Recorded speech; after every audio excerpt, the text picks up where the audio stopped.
Բարև ձեզ հարգելի դիտողներ, YouTube-յանի Մալիքի եթերում զրուցելու եմ քաղաքագետ Արա Պապյանի հետ, ցանկության դեպքում կարող եք բաժանորդագրվել YouTube-յանի Մալիքին։ Պարոն Պապյան, այս պահին մինչ մենք խոսում ենք, րոպեներ առաջ ավարտվեց Ստամբուլում Հայաստանի վարչապետի եւ Թուրքիայի նախագահի հանդիպումը։ Էրդողանի հրավերով Ստամբուլ այցելած Փաշինյանի աշխատակազմը հայտնում է, որ հանդիպման ընթացքում կողմերը քննարկել են Հայաստան-Թուրքիա հարաբերությունների կարգավորման ընթացքը, ընդգծել կառուցողական երկխոսության շարունակականության եւ կոնկրետ արդյունքների հասնելու կարեւորությունը, տարածաշրջանում խաղաղության եւ կայունության հաստատումն են կարեւորել։ Հայկական կողմի հաղորդած այս տեղեկությունների հիման վրա հենվելով ինչ կասեք, արդյունավետ այցեր։ Չէ, կասեմ, որ որևէ հստակ պայմանավորվածություն չի եղել, որովհետև Նիկոլ Փաշինյանը ըստ էության երկու խնդիր ունի իր առջև դրած, որը ինքը ուզում է լուծած լինել կամ գոնե ցույց տալ, որ լուծում է, որպեսզի ընտրությունների ժամանակ նա ծախի ժողովրդի վրա, որտեղ Նիկոլ Փաշինյանը հիմա ընտրապայքարի մեջ է։ Ընդհանրապես ինքը միշտ է եղել ընտրապայքարի մեջ, բայց քանի որ արդեն վերջին տարին է, ինքը ինչ որ անում է դրա համար անում։ Այդ երկու խնդիրներից առաջինը դա այսպես կոչված խաղաղության պայմանագրի ստորագրումն է Բաքվի հետ, ինքը պիտի ստանար հավաստիացումներ Էրդողանից եւ Ալիևից, որ այդ փաստաթուղթը կստորագրվի, իսկ մենք տեսանք, որ երեք այնտեղ գտնվող Ալիևը լքեց եւ չուզեց հանդիպել Փաշինյանի հետ, նշանակում ինքը որևէ լուրջ մտադրություն չունի այսպես կոչված խաղաղության պայմանագիրը ստորագրի, իսկ երկրորդ հարցը դա էլի այսպես կոչված սահմանի բացումն է Թուրքիայի հետ, որովհետև ինքը Նիկոլ Փաշինյանը բազմիցս խոսել է դա որպես ցուցանիշ հայ-թուրքական հարաբերությունների բարելավման եւ այլն, էլի դրա մասին որևէ մենք այդ պաշտոնական հաղորդագրության մեջ չենք տեսնում որևէ նշում։ Ընդհանուր խոսքեր, որ ջանքեր կգործադրվեն Թուրքիան կանի տարածաշրջանը եւ այլն, ըստ էության սա այսպես ասենք, այցեր հաջորդ այցի վերաբերյալ անորոշ պայմանավորվածության։ Ինչու չի հաջողվել կողմերին գալ ընդհանուր հայտարարի գոնե երրորդ երկրների ներկայացուցիչների համար սահմանը բացելու հարցով, որովհետև դա էր քննարկվում հիմնականում հայ-թուրքական հարաբերություններում։ Նախ ցանկացած փաստաթուղթ ստորագրելու համար առաջին հերթին քաղաքական կամք է պետք։ Մենք չենք տեսնում քաղաքական կամքի առկայությունը ոչ Ալիևի, ոչ Էրդողանի մոտ։ Երեք Էրդողանը բանաստեղծություն էր արտասանում Խոջալույի ցեղասպանության վերաբերյալ։ Հիմա կարծում եք նման բան անողը երեք այսօր պիտի ուզենա իսկապես անկեղծորեն հայերի հետ հարաբերություններ, անգամ հայերի կողմից մեծ զիջումների գնով հաստատել, ոչ։ Այդ Խոջալույի եւ պատահական չէ, Խոջալույի այսպես կոչված ցեղասպանության վերաբերյալ բանաստեղծությունը դա լինելու է պահանջներից մեկը, որը դրվելու է մեր առջև, որ եթե ուզում եք հարաբերություններ հաստատել, ուրեմն պիտի ընդունեք, որ ցեղասպանություն եք կատարել, ինչ որ Ադրբեջանը բարձրաձայնել է անընդհատ եւ հատուցումներ տալ եւ այլն։ Պաշտոնական Անկարան հետևյալ հայտարարությունն է տարածել հանդիպումից հետո, Էրդողանը նշել է, որ Թուրքիան օգտագործում է դիվանագիտության բոլոր միջոցները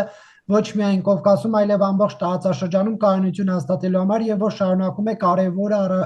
առաջնորդների հետ վերացնելու Իսրայելի կողմից Իրանի վրա հարձակումներով սկսված բռնության այս հետևանքները եւ Հայաստանի հետ հարաբերությունների կարգավորման գործընթացի շրջանակներում ձեռք բերվելիք հնարավոր քայլերն են քննարկվել, ինչ կարող է որ նշում են ձեռք բերվելիք հնարավոր քայլեր, դա ինչ կարող է ենթադրել։ Նախ ուզում եմ հիշեցնել, որ բալկանյան շատ ժողովուրդներ ասացվածք ունեն, ասում են, երբ որ թուրքը խոսում է խաղաղության մասին, ուրեմն պատրաստեք պատերազմի։ Այն իրանք ինչ որ ներկայացնում են ջանքեր գործադրեն ամբողջ աշխարհում խաղաղության, դա թուրքական էքսպանսիոնիստական քաղաքականության դրսևորումն է։ Եվ մենք դա տեսել ենք Բալկաններում, Բոսնիա Հերցեգովինա, Կոսովո եւ այլն իրենց նկարտումներով, դա տեսել ենք Միջին Արևելքում, տեսել ենք Հարավային Կովկասում։ Թուրքիան օգտագործում է 3 հայեցակարգ իր ծավալապաշտությունը սպասարկելու համար, պան թուրքիզմ Թուրանիզմի հետ միասին, պան օսմանիզմ եւ պան իսլամիզմ, նայած թե որ ուղղությամբ որնա դա Հայաստանի հետ Հայաստանի վիլայաթեցման քաղաքականությունն է, այսինքն դե յուրե ինչ որ մի խեղճ ու կրակ երկիր դե ֆակտո թուրքական պրոտեկտորատի կարգավիճակով, որ իրենք պիտի ամեն ինչ որոշեն եւ ցավոք սրտի իրենք շատ բան որոշում են, եթե անգամ Թուրքիայի ճուտը հանդիսացող Ադրբեջանն է սահմանադրական փոփոխություններ պահանջում, նման բաներ անգամ ձևականորեն թույլ են տալիս, որ գաղութները իրենք իբր որոշեն, որ փաստաթղթեր են ուղղորդում, իսկ մենք անգամ դրա կարգավիճակից էլ մեզ ցածրացրել են, հետեւաբար այսպես ասենք, այս ամբողջը տեղի ունենալու առավելագույնը լավ հասկանալով, որ Նիկոլ Փաշինյան շահագրգռված է, առավելագույն իրանից պոկելու են, կթելու են, ի վնաս մեր երկրի, միգուցե ընտրություններից առաջ ինչ որ ձևական փաստաթուղթ կստորագրեն, միգուցե 1-2 այսպես էլի ձևական օրինակ այդ նույն սահմանի բացում, մի երկու ավտո կգնա դա կանեն, որպեսզի իրենց սրտի թեկնածուն Նիկոլ Փաշինյանը հաղթելու հնարավորություն ունենա հաջորդ ընտրություններում։ Այո։ Բայց Թուրքիայի նախագահականը հայտնում է, որ Էրդողանը կշարունակի ամեն տեսակի աջակցություն ցուցաբերել տարածաշրջանի զարգացման ուղղված ջանքերին, բոլորը միասին շահում են հաղթանակ մոտեցմամբ։ Այսինքն ըստ էության Անկարան ասում է, որ այսպես դժվար կողմեր չեն լինելու ըստ այս պաշտոնական հաղորդագրության։ Դուք էլ ասեք, ասելով չի։ Ես ասում եմ, երեք էլ ուրիշ բաներ ասում Էրդողանը, խոսում էր Խոջալույի ցեղասպանությունից, դրանից մի քանի ամիս առաջ ոգեկոչում էր Էնվերի սավառնող ոգին եւ այլն, դրանից օրերից օրեր առաջ Նախիջևանում բաներ անցկացնում, զորավարժություններ անցկացնում, հիմա Կոնյայի մոտ այլ զորավարժություն անցկացնում Բաքվի հետ միասին։ Այսինքն հիմա որ ինչին հավատան, գործերին թե խոսքերին։ Բնական է պաշտոնական հայտարարությունա սիրուն խոսքեր պիտի ասեն, գրեն այդ սիրուն խոսքերն ասում են։ Հենց այդ նույն խաղաղություն հաստատելու նպատակով Արցախը հայաթափեցին, ցեղասպանություն, որտեղ դա խաղաղություն էր նպատակը, հայերը վատ են այնտեղ մնում են, հիմա էլի խաղաղություն նպատակը, հայերին պետք է արտաքսել, կոտորել, որտեղ հայերը անկայունության գործոն են, 100 անգամ ասել են դրա մասին, որ հայերն են ապակայունացնում խաղաղավիճակը տարածաշրջանում, երբ որ խոսում են խաղաղության մասին, իրենք խոսում են հայերի դեմ։ Պետք չի մեկուսի դիտարկել նման հայտարարությունները, պետք է հասկանալ, թե իրենք որ միտք ասելով ինչ նկատի ունեն։ Այսինքն այս այցը ոչ մի բանի մասին էր։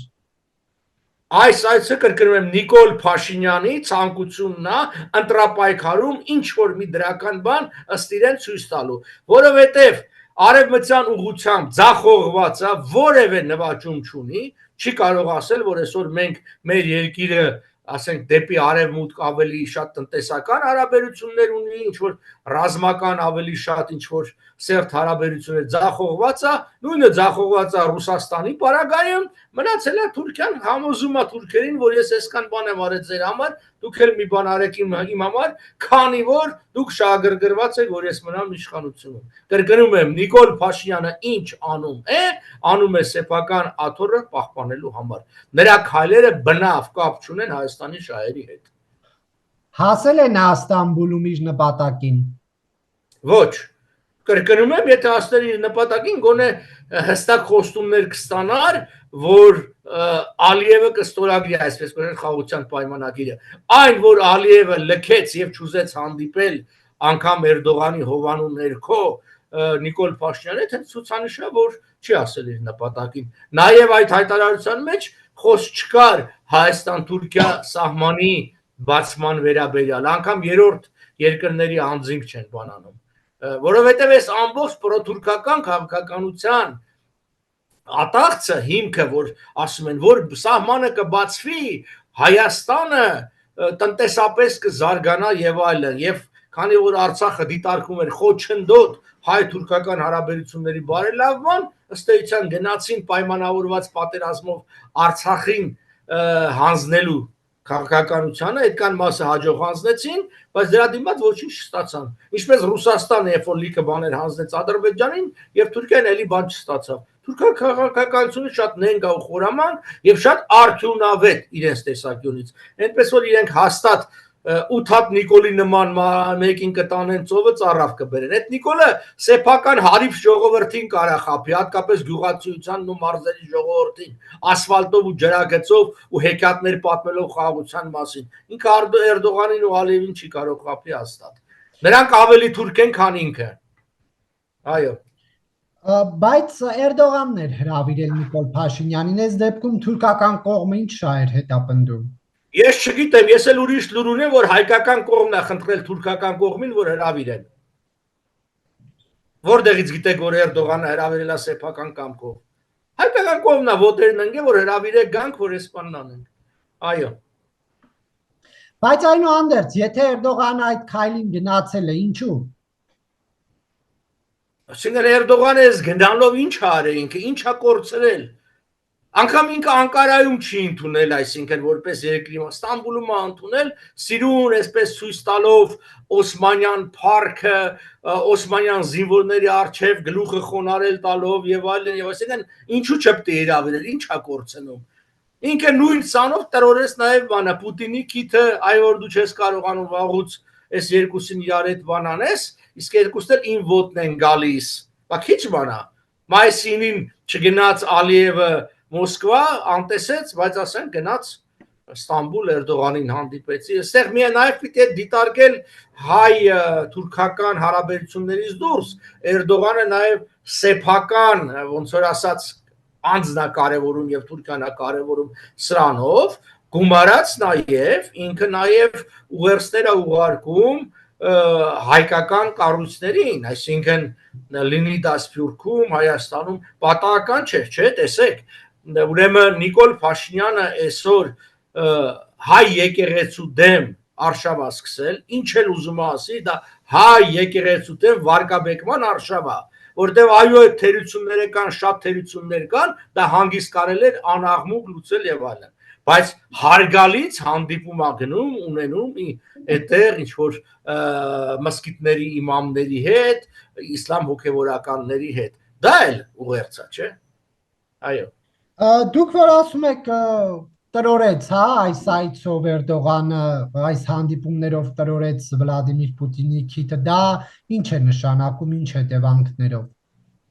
Դա նշանակում է, որ եղբայր մենք պայմանավորվել ենք, իսկ դրա մասին ազգաժողովրդական բևեռը վաղուց ասել, որ Հարավային Կովկասում ընթանում է ընդունման եւ հանձնման գործընթաց։ Ռուսաստանը չի կարող այլևս Հարավային Կովկասը պայել ի վիճակի չի, ոչ նյութական, ոչ ռազմական, ոչ գաղափարախորին հանձնում է, բայց քանի որ Ռուսաստանի համար արևմուտքը շատ ավելի մեծ թշնամի է, քան Թուրքիան, հանձնում է Թուրքիային։ Հենց այդ նույն բանն այդ գործընթացի մեջ Էրդողանն ասում արագացնում, մենք պայմանավորվել ենք, չէ՞ որ ես որոշակի չեզոքություն կպայեմ Ուկրաինայի հարցով եւ օրինակի համար չեմ ասի, որ Ղրիմի հիմնա դուք անօրինական եք, քյուչուկ կայնարջի պայմանագրով ինձանից վերցրել, բայց դրա դիմաց օրինակ կհանձնես Ղարաբաղը, կհանձնես Հարավային Կովկասը եւ այլն։ Բնականաբար բանը ասում եկել է ժամանակը ինքը իր վարձն է ուզում, նաեւ Պուտինից։ Դեպ ասեմ, որ էլ Պուտինը եւ Ռուսաստանը շատ է զղջալու, շատ։ Այսինքն սա Ռուսաստանի վերջը չի, բայց Ռուսաստանի վերջի սկիզբն է։ Պուտինը ամենամեծ թշնամին է Ռուսաստանի, նրա օրոք Ռուսաստանը մեծագույն վնասներ կրեց եւ սկսվեց արդեն Ռուսաստանի դաշտության քայքայման գործընթացը եւ հիմնական դերակատարը այստեղ լինելու է Թուրքիան իր թուրքական քարտի օգտագործումով, ինչի մասին բազմիցս թուրքերը հայտարարել են։ Այո։ Եվ պարոն Պապյան, դուք որտեղ եք տեսել, որ Նիկոլ Փաշինյանը գլուխ է խոնարհում թուրք զինվորների առաջ։ Տարածած նկարներում, օթակայանում օրինակի համար։ Հենց օթակայանում նայեք կանգնած է առանց գորգի դեպ ասեմ, առանց կարմիր գորգի, որը եւս նշանա նրա, որ իրան եւ առանց համապատասխան, ասենք դիմավորողի, ասենք վարչապետին դիմավորում է փոխնախարարը։ Սա է իրականությունը։ Իսկ ով պետք է դիմավորեր Էրդողանն անձամբ։ Թող վարչապետը թող դիմավորեր։ Թող վարչապետը թող դիմավորեր։ Ով է բանը Ֆիդանը թող դիմավորեր, նախարարը դիմավորեր։ Քիչ է։ Այսինքն բանը, որ Գյուլը եկավ Հայաստան, Գյուլին ով էր դիմավորում։ Սերժ Սարգսյանը, կարծեմ կամ Նալբանդյանը։ Դե վերջացավ։ Ես էլ լավ չեմ հիշում, հաստատ փոխնախարար չէր։ Հաստատ փոխնախարար չէր։ Այ օրինակի համար, որ բանը գնար մի որևէ եվրոպական երկիր Նիկոլ Փաշինյան եւ իրեն փոխնախարար դիմավորեր։ Դուք ձեր համար դա տարօրինակ չէր լինի։ Տարօրինակ կլներ, իմ համար տարօրինակ է, որ այդպես, այսինքն տարօրինակ չէ, հասկանալի է։ Ճիշտ ասած, ես ավելի վատ բաներ էի սպասում, ես սպասում եմ, որ իրեն կարող է պարտադրեն, որ այց կատարի բան, անունն ինչա, Քեմալի Գերեզման, բայց քանի որ այց Անկարա չի, այլ Ստամբուլը, դա ծրագրի մեջ չի եղել։ Ասել են կգնաս կհանդիպես իմամի հետ։ Այնտեղ կարծեմ կապուտ մսկիթ է կոչվում, ինչա այդ հերիք է։ Այսինքն դա առումով։ Այո։ Հստակեցրեցի Էդվարդ Նալբանդյանն է դիմավորել Թուրքիայի նախագահին։ Ուրեմն նախարարի մակարդակով։ Այո, ես էլ դա ասեցի, եթե Ֆիդանը դիմավորել, այդ ուրիշ հարց է, բայց ոչ ինչ որ մի հատ անհասկանալի փոխնախարար, էլի։ Որը բանի մեջ, արարողակարգի մեջ բանի Թուրքիան ընդհանրապես ոչինչ է։ Եվ նորից ուզում եմ շեշտել առանց անգամ կարմիր գորգի։ Առանց դա բանի, դա էլ ցուցանիշ է։ Հատկապես արևելքում գորգի արկայությունը ցուցանիշ է։ Ես պիտի ասեմ, դուք երևի կհիշեք, որ անգամ հայ մշակույթի մեջ կա երևույթներ, որ երբ որ կարևոր արարողություն ալնում, մարդիկ վերցնում են սեփական տան գորգը, պատշգամբներից են կախում եւ այլն։ Անգամ հիմա մինչեւ հիմա դեռ այդ սովորությունը կա։ Եվ դրանից է արևելքից այդ սովորությունը գնացել արևմուտք։ Հիմա մենք դա չտեսանք։ Իսկ այդ հարգանքի բարձակայությունը մի անգամ այդ ընդգծվեց։ Ալիևին Էրդողանն է դիմավորել։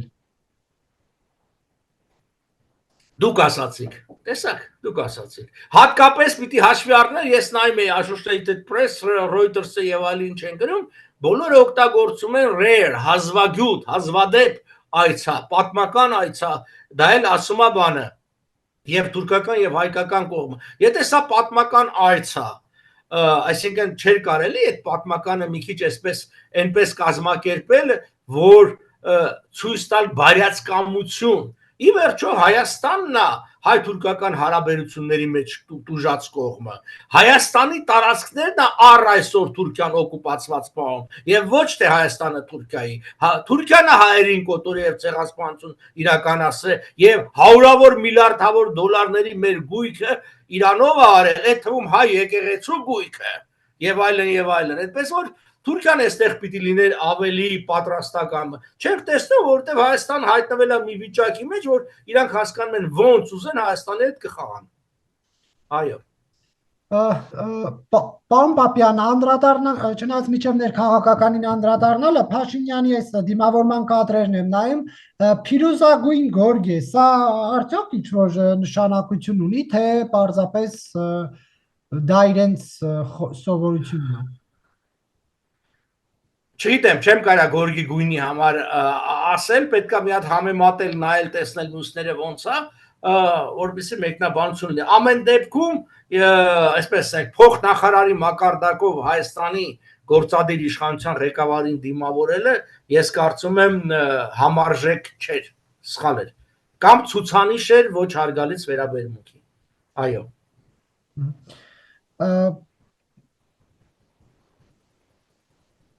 Մի րոպե կներեք։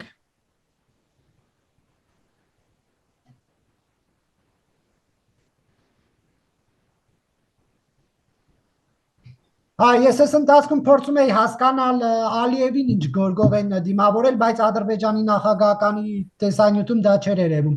Անդրադառնալով ներքաղաքական հարցերին, եկեղեցուն, Սամվել Կարապետյանի հայտարարությունը դուք ինչպես եք մեկնաբանում, արդյոք ձեզ համար հայտնի էր, թե ինչ ձևով է նա մասնակցություն ունենալու։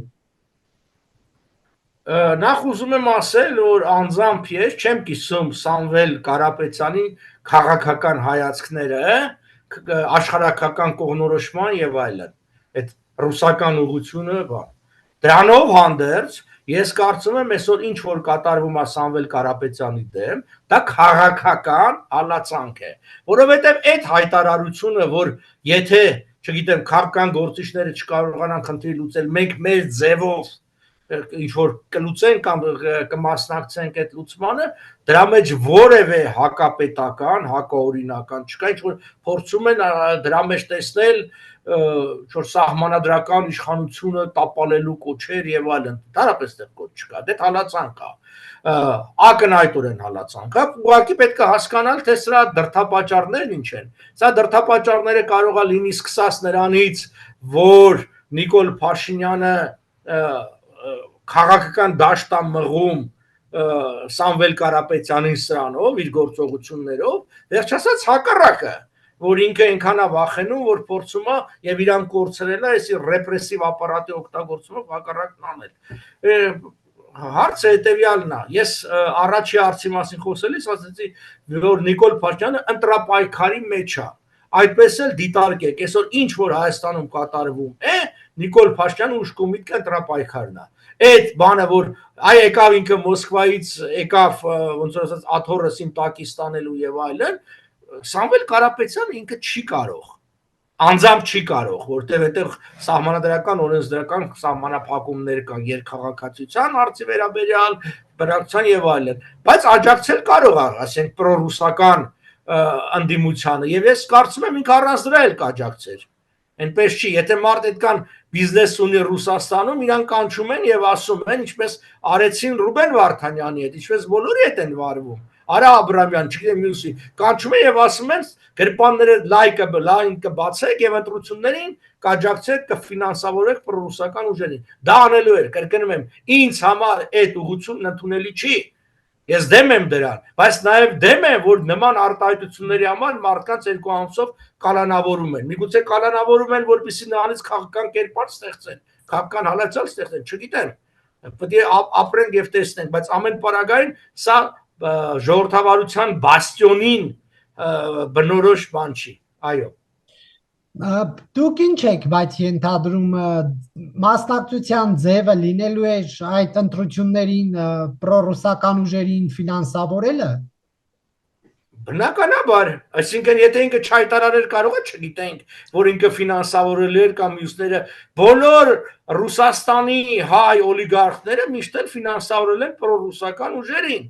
ոնց կարան չֆինանսավորեն հաջորդ օրը ոնց որ Նիկոլն է ուղարկում փակում են տաշիրպիցաները եւ այլն նույն հաջողությամբ Ռուսաստանում ավելի մեծ վնաս կկրեին կփակեին ու կխլեին այդ բիզնեսները Ռուսաստանում ցանկացած օլիգարխ լինի ռուս հայ ուզբեկ ինքը պատանդա իշխանությունների ձեռքին ոնց ասեն նենց էլ վարվելու է այդպես էլ վարվում է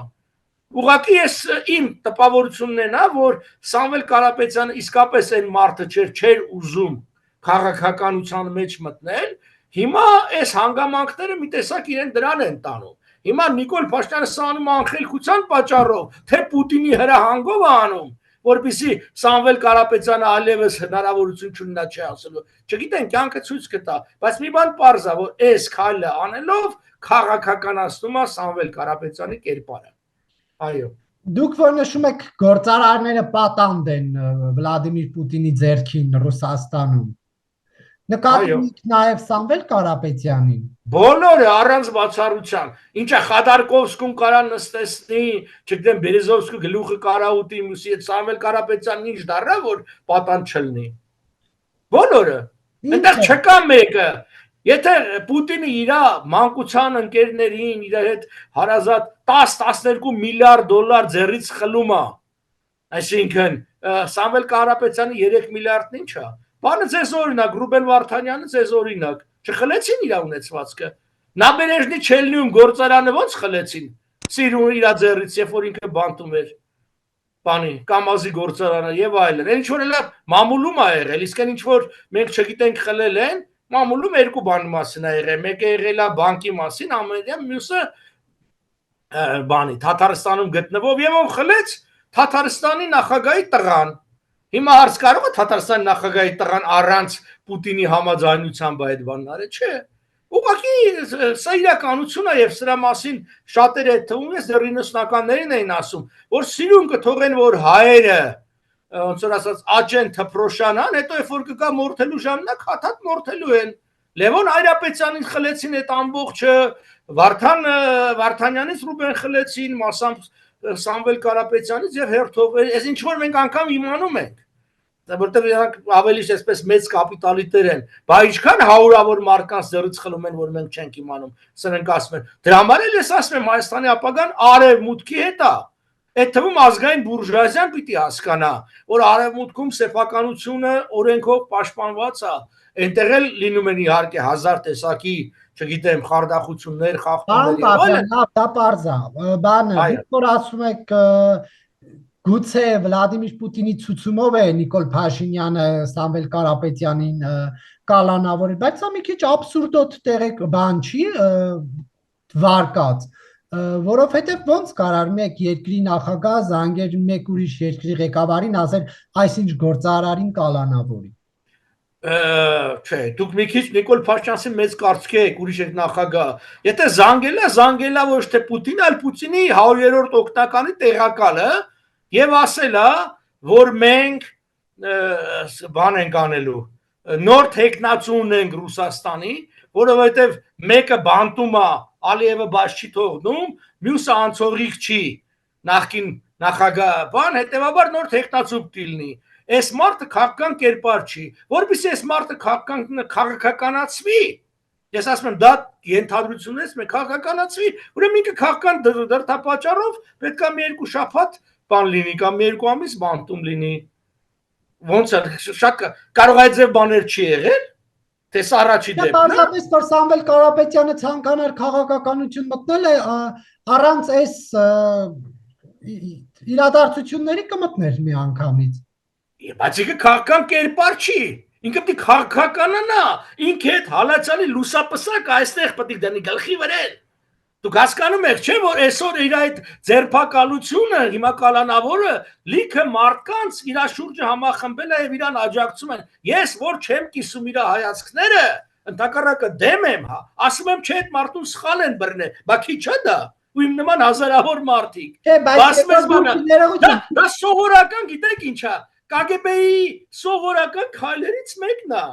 Այսինքն կերպարի փոխում իմիջի փոփոխություն, ինքը հայտնի էր որպես բարերար, եկեղեցի ազգային եւ սա շատ լավ են առիթ է։ Հետեւաբար, չէ, ես ասում եմ, որ սա կարա լինի վարկածներից մեկը, կարա ավելի վատ վարկածել լինի, կարա ավելի լավ էլ լինի։ Սա վարկածներից մեկը է, որովհետեւ իսկ դուք իսկապես կարծում եք, որ կարար Նիկոլ Փաշինյանը Սամվել Կարապետյանին լավ իմանալով ռուսների, այսպես արձագանքը, առանց նրանց համաձայնության վերցրել այդ նախադասության համար կալանավորեր։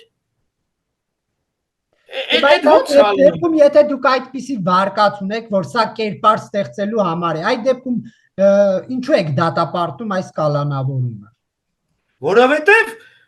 գիտեք, ասում եմ, երբ որ եկան կոմունիստների հետևից, ես զայն չանեցի, երբ որ եկան հրյան այդ նույն բանն է, որտեվ երբ որ նախադեպ է ստեղծում, որ անմեղ մտքի համար մարդկանց կալանավորում են, կարող է շատ ավելի։ Բայց ասում եք, սա շոուի մաս է, այս կալանավորումը։ Այո, բայց ես չեմ ուզում մաս կազմեմ այդ շոուին, որ վաղնել իմ հետևից չգան, մին այդ նախադասության համար բան անեն, է սա հարցը, որովհետև եթե նրանք հանուն ինչ որ խաղի են այդ բանն անում, ես չեմ ուզում այդ խաղին մաս կազմեմ։ Ես չեմ ուզում։ Եվ իդեպ ասեմ ձեզ, Սամվել Կարապետյանը, որ ասում է թե ուզեր, այո, եթե ուզեր, իսկ դուք ինչ վստահ եք, որ ինքը ուզում է։ Եվ սա պարզապես իրան հարկադրելու քայլ է, քաղաքական դաշտանելու։ Այդ մարդը վերջի 8 ամիսը Ռուսաստան չէր գնում։ Ինքը Ռուսաստանից չի եկել Հայաստան։ Ինքը Ռուսաստանում չէր վերջի 8 ամիսը, ընդհանրապես։ Ինքը լավ էր հասկանում, որ Ռուսաստանում իրան ինչ են պարտադրելու։ Եվ ուղղակի եթե իր հոր 40-ը չլներ եւ ինքը չգար 40-ին, այդ լծակը չեն կարա իր վրա ստեղծել։ Եվ իդեպ ասեմ, դա էլ ուրիշ ստորություն է, որ նման առիթը օգտագործում են, այսինքն խաղում 40 բան, որտեղ անգամ ճշտամիները նման բան չեն անում։ Մի քիչ հարգանք է պետք էլի որոշակի ավանդույթների նկատմամբ։ Այո։ Մեկ ասում եք 8 ամիս Ռուսաստան չէր գնում, մեկ ասում է հայրիկի 40-ի համար եկավ Հայաստան։ Այո։ Այդ 8 ամիսը որտեղ էր։ Դուբայում էր։ Աշխարհում Ռուսաստանից ու Հայաստանից բացի ուրիշ երկիր չկա, թե փող չունի ուրիշ երկրում ապրելու։ Հստակեցնում եմ որտեղ էր։ Հա, իմ մասաստավյալներով ինքը Դուբայում էր։ Բայց այդ ընթացքում ինքը կարար գներ նաև Լոնդոն, կարար լինել 1000 ու մի այլ տեղ եւ այլն։ Բայց հաշվի առնելով, որ պարոն Կարապետյանը Ռուսաստանի քաղաքացի է,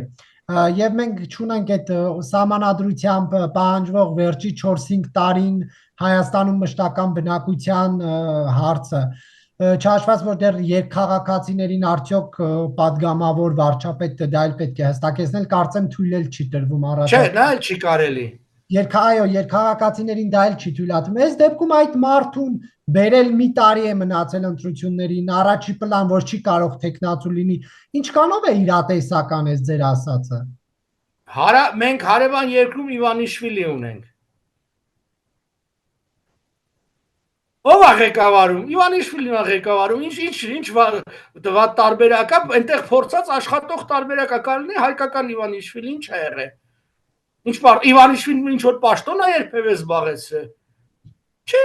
հեծև դու ստեղծում ես մի կուսակցություն կամ տեր ես կանգնում մի կուսակցության, որը արդեն գործում է ու պայքարում ես։ Հիմա այս քայլով Սամվել Կարապետյանն նաև անձնական վիրավորանք հասցրեցին եւ բան հետեւաբար ինքը շատ ավելի կրկոտ, պատրաստական, ավելի լայն բացած գրպանով կմասնակցի։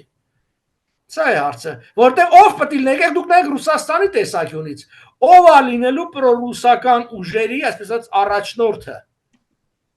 Բանը Քոչարյանը ասում է ես եմ մեջտեղակցում, Ռուսաստան լավ են հասկանում, որ Քոչարյանի կերպարը անցողիկ չի, ոչ էլ Քոչարյանի տղա է։ Ռուբեն Վարդանյանի սցենարը չի ստացվում։ Ալիևն է դեմ։ Նա պետք է մինչև վերջ տանի իր, ասենք, վրեժխնդրությունը։ Հիմա բնականաբար պետքա մեկը, եւ պետքա փողոտ մեկը։ Այսինքն դուք չեք կարող բերեք հայական պրոռուսական ուժերի առաջնորդ դնել մի հատ մտավորականի, բայց փողով է տալու։ Բնականաբար ինչ որ օլիգարխ պետք է լինի։ Ինչպես ասում եմ, արեցին Վրաստանում։ Այո։ Պարոն Պապյան, դուք Նիկոլ Փաշինյանին համարում եք ռուսամետ, ռուսահպատակ, թե ոչ։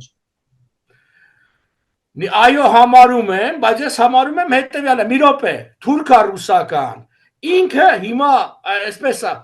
Թուրքիան միշտ գործել է Ռուսաստանի միջոցով, պարտադրել է Հայաստանին իր ուզածը։ Հիմա այդ որ ասում եմ Էրդողանը տրորեց Պուտինի քիթ ուզմա տրորի, հիմա իրանք արդեն ուղղակի են աշխատում, իրանք գցում են ռուսներին եւս, այսինքն եւ դրա մասն էլ էի ասել, Հայաստանը ձախողել է արևմուտքի ուղղությունը, Հայաստանը ձախողել Ռուսաստանը, հիմա Հայաստանը բայց եթե ունի արդեն Վլադիմիր Պուտինը, եթե ըստ ձեր գնահատականի ունի արդեն Հայաստանի ղեկավար պաշտոնում մեկ ռուսահպատակի, ինչու պետք է ուզի նրան փոխարինել ուրիշ մեկով։ Որովհետև ժողովուրդը չի ընդունում այս ներկային, իրանք տեսնում են, չէ՞։ Բայց պետք է փոխես, այստեղ հարցը հետևյալն է, հաշա մի րոպե, սա շատ կարևոր հարց է, Ռուսաստանի համար միայն ղեկավարի փոխելը չի, ուստի տրամադրություն փոխելու հարցը կա։ Փոխելով Նիկոլ Փաշինյանին օրինակի